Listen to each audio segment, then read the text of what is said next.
Sue Bird has just threatened to fire Angel Reese from Team USA. Do not hint at, suggest, or threaten it.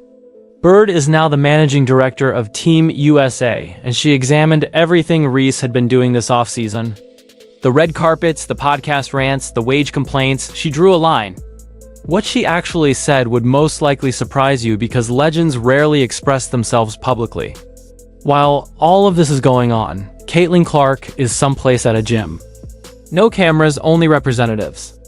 Let's discuss where both of these pathways truly go. Should Sue Bird fire Reese from Team USA? Please leave your opinions in the comment area below. 1, 2, 3, 4, 2.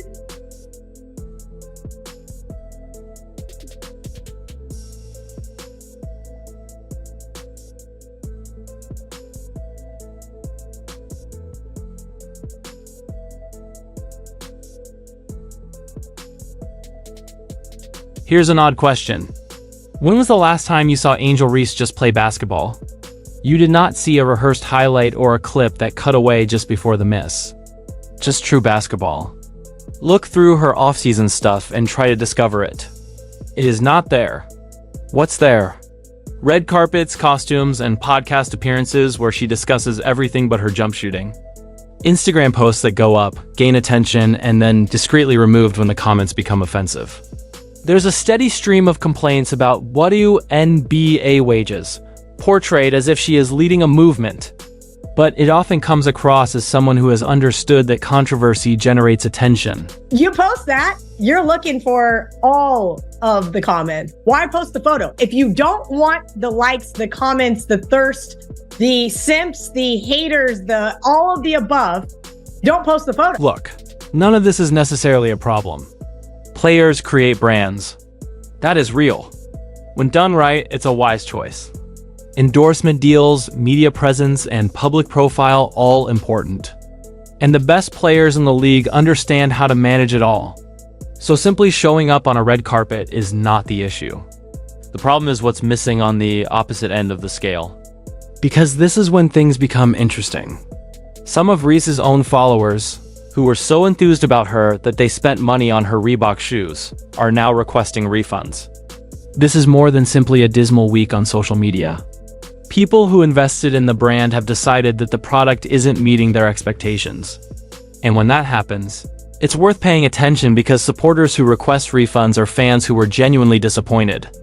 Not just those who never believed in the first place. What I love watching her highlights of missing shots.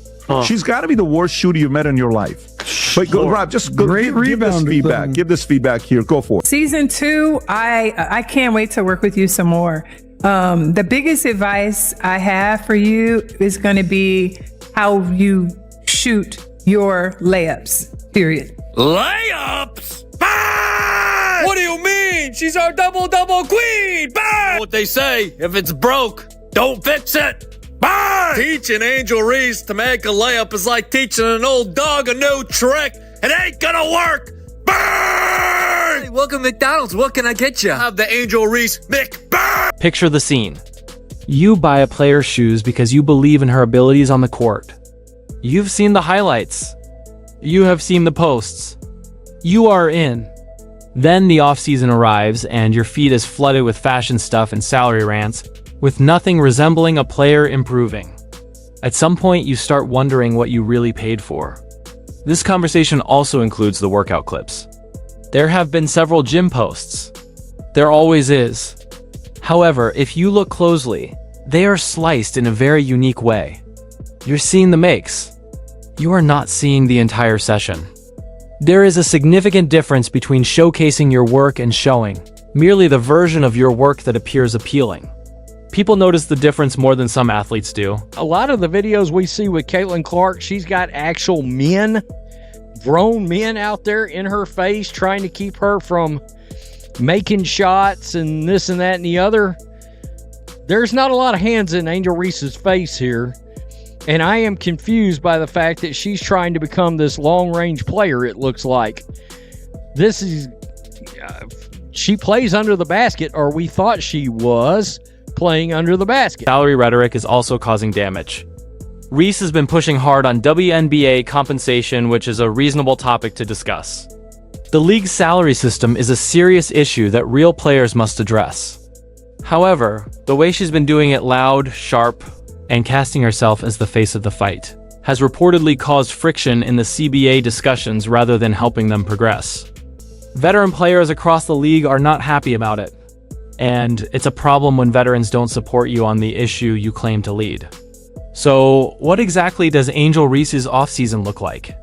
Angel Reese's offseason is full of red carpets, deleted postings, altered workout clips, and a lot of talk about money.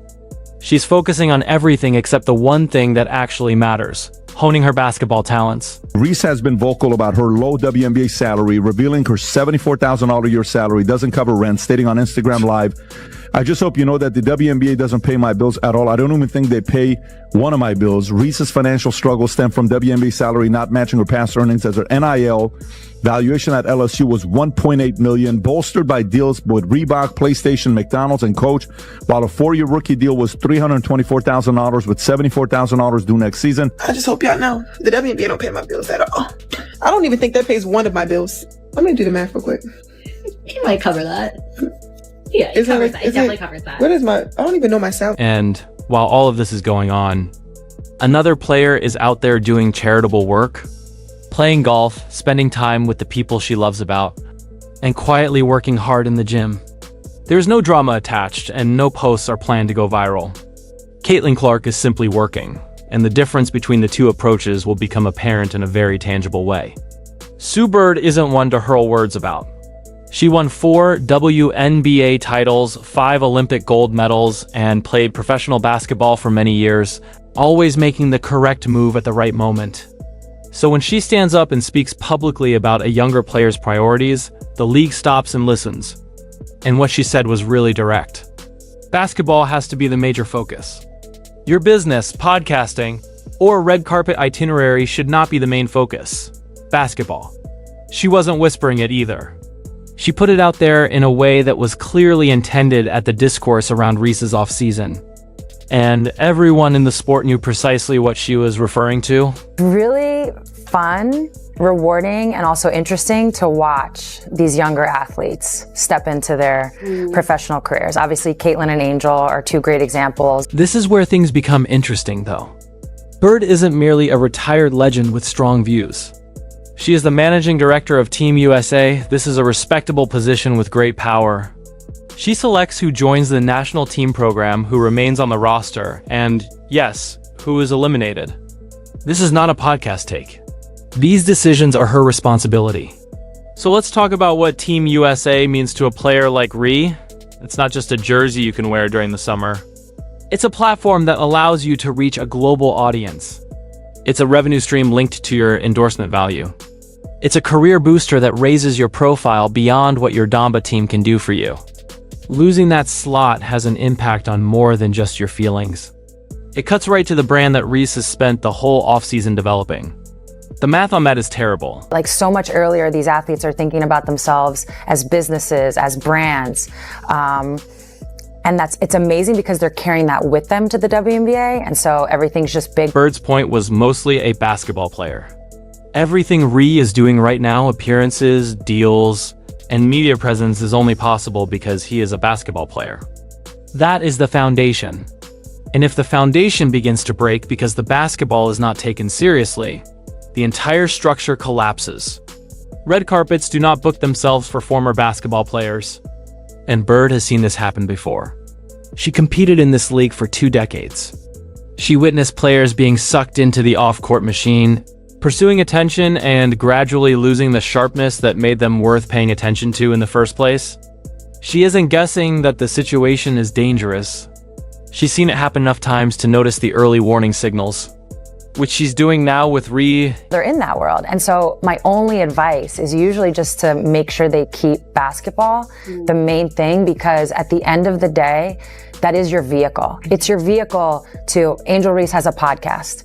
It's her vehicle to be a podcaster, right? Whatever Caitlin ends up doing, it's the vehicle to get you to that point. So you always want to make sure that part doesn't. That is what distinguishes her warning from typical media criticism. as she has personal experience and knowledge to back up her observations on Reese's situation. Portaway is capable of ranting. Analysts can break down the data. Fans can request minute shoe refunds. But when the general director of Team USA says you must keep basketball as the major focus, that's institutional. That's the person in charge of one of your most valuable opportunities. And she's making it clear that she's keeping an eye on you. Are you ready for the most important portion here? Bird has both the motivation and the authority to carry out what she says. She is the managing director, which means she manages the roster. She manages the program's culture and standards. She has now publicly stated what those requirements are. So if Reese's performance and professionalism do not reach that standard, Bird will not need anyone's permission to make a change. She's already got it. There is really nothing you can do as a defense but hope the ball doesn't go in the basket. That's the level of greatness that Caitlin Clark can get to, where the defense's only hope is that she misses. And then there's the roster surrounding her.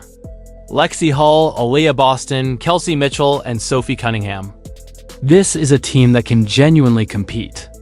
And each improvement Clark makes increases what those players can accomplish. A more dangerous Clark off the left side provides more space for Boston in the post. A Clark with a dependable floater allows Mitchell to obtain cleaner looks on the wing. The whole thing builds upon itself. So, what exactly is Clark doing this offseason?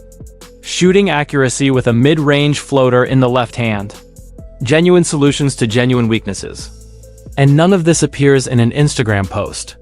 It appears in March, in the fourth quarter, when a defense is scrambling because the player they thought they had figured out suddenly beat them with something entirely unexpected.